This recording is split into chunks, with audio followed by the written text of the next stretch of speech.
Some people do not know the meaning of salvation. It's a gift by grace of God. Don't you know that Jesus Christ already died for you long time ago? And that is before you do something good in return at all. Read again and again the Ephesians to Roman chapter 5 to 8.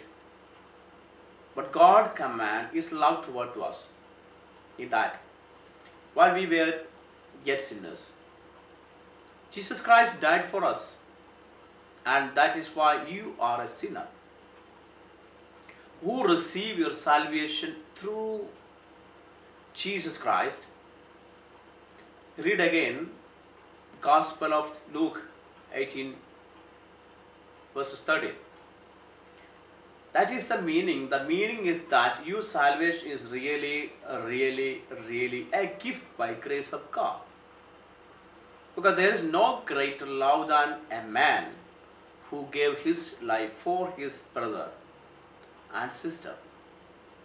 Read again the book of Gospel of John, chapter 10, 9, 10, 11, 10, 15, 15 verses 13.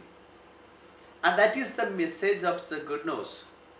For God so loved the world that He gave His only begotten Son, so that whosoever believed to His only begotten Son will not perish, but they will have everlasting life. Read again the book of Gospel of John 3:16.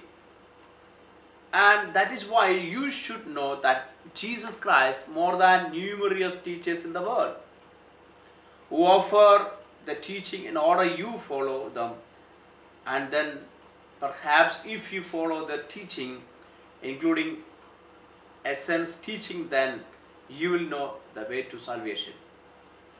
The truth is, salvation is a gift by grace of God. And Jesus Christ is the only door through which you can be given salvation.